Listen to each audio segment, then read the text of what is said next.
जब संकट आता है, दुख आता है, तो भगवान को सुमिरन करते हैं, याद करते हैं गज की भांति। और जब तक सब कुछ रहे तब तक अभिमान में डूबे रहते, अहंकार में डूबे रहते और भगवान को ही विसार देते हैं। और जब विसार देते हैं तो यहीं पर अपराध कर देते हैं, पाप कर देते हैं। सेवा के भी कई अपराध होते हैं और यहीं पर पाप कर देते हैं। कैसा पाप कर देते हैं? जिस प्रकार इंद्र ने किया अभिमान में आकर के। महाराज दुर्वासा जी पधारे भगवान के धाम। भगवान ने अपनी प्रसादी माला दे दी दुर्वासा जी को। दुर्वासा जी वहां से चले गए महाराज। अब भगवान की प्रसादी माला है, कोई साधारण वस्तु नहीं है कि उसे आप कहीं भी कुछ भी कर लेंगे।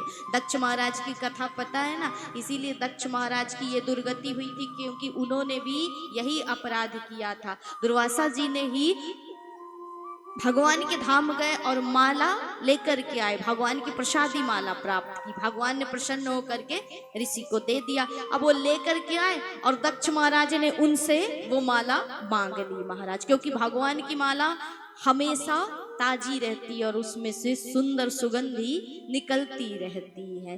तो दक्ष महाराज ने भी यही किया था, वो प्रसादी माला ले ली और एक अपराध कर दिया महाराज कि जिस शयन कक्ष में जिस सैया पर सोते थे उसी के सिराहने सर के पास उस माला को रखा और अपनी पत्नी के साथ संसर्ग किया। और इसीलिए उस गर्भ में सती महारानी आई जो दक्ष महाराज का काल बनी महाराज। तो ये होता है सेवा का अपराध, इसीलिए दक्ष की ये दुर्गति हुई थी। उसी प्रकार इंद्र की भी दुर्गति होगी। दुर्वासा जी वहां से प्रसन्न होकर क्या गए, भगवान की प्रसादी माला लेकर के अब इंद्र के धाम पहुंच गए। इंद्र ने सुंदर भोजन प्रसाद ग्रहण कराया महाराज, प्रसन्न होकर के यह माला उन्हें दे दी।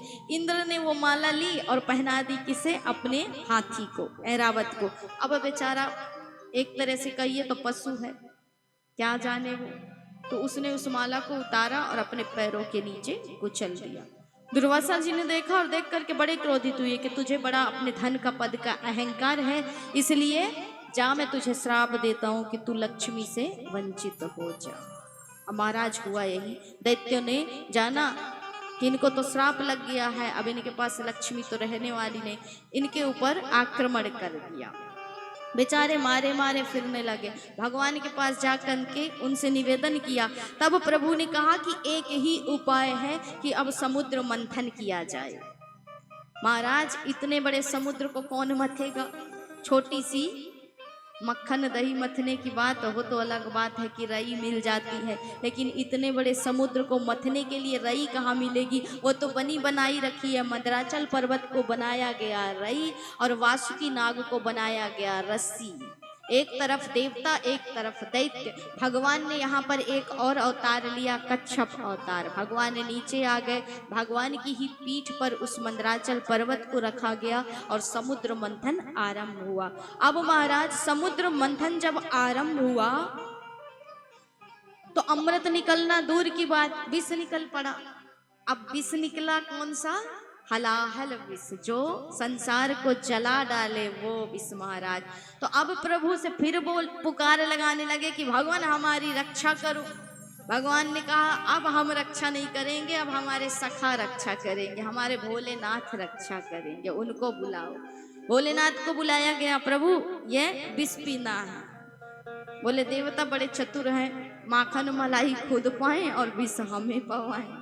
बोले कोई बात नहीं, जगत का कल्याण करने वाले भोलेनाथ, पी लेंगे महाराज, लेकिन इसको पीने से पहले रुक जाओ, हम भी तो दवाई कर लें, कहीं अंदर हम ही न जल जाएं। इसलिए इन्होंने क्या किया? राम बोलिए, जोर से बोलिए, राम बोलिए। जब आप राम बोलोगे तो रा कहते मुख खुल जाता है, खुलता है ना।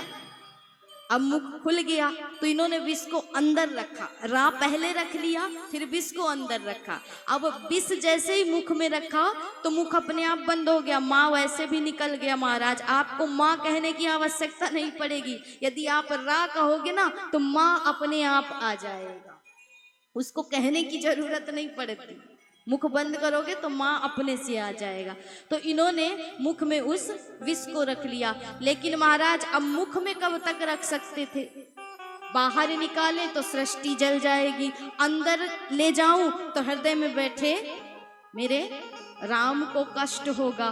तो अब क्या करूं? तो इसलिए इन्होंने क्या किया, उसे कंठ में ही फंसा दिया, जगह ही नहीं दी, न बाहर जाने की न अंदर जाने की। इसलिए नाम हो गया नीलकंठेश्वर महादेव, जिन्होंने कंठ में भी विष को जगह दे दी महाराज। एक के बाद एक रत्न निकले, गौ निकली, लक्ष्मी जी समुद्र मंथन से ही प्रकट हुई। इनके साथ साथ कहते हैं, पुराणों में कथा आती है, पद्म पुराण की कथा के अनुसार लक्ष्मी जी के साथ इनकी बहन भी निकली थी, जिसे अलक्ष्मी भी माना जाता है और दरिद्रा भी कहा जाता है, कहीं कहीं इन्हें शीतला भी कहा जाता है महाराज।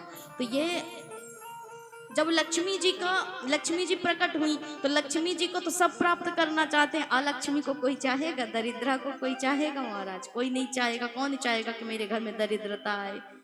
तो इनको कोई चाहता नहीं। लक्ष्मी जी का विवाह है गया भगवान के साथ, नारायण प्रभु के साथ, विष्णु जी के साथ। अब इनका विवाह कैसे हो? तो इन्होंने कहा, लक्ष्मी जी को दया आई। इन्होंने कहा, प्रभु मेरा तो विवाह हो गया, लेकिन मेरी बड़ी बहन अभी कुंवारी पड़ी है, तो अच्छा नहीं लगता, इनका भी विवाह करवा दो। बोले करवा देंगे। बोले कौन करेगा इससे विवाह? बोले वो हमारी चिंता है, तुम छोड़ो। अपने एक प्रेमी भक्त के पास गए, कीर्तन कर रहे थे संत जी, उद्दालक ऋषि के पास। उनके पास जाकर के कहा कि महाराज एक काम करना है। बोले प्रभु आपका काम तो सबसे ऊपर, बताइए क्या करना है?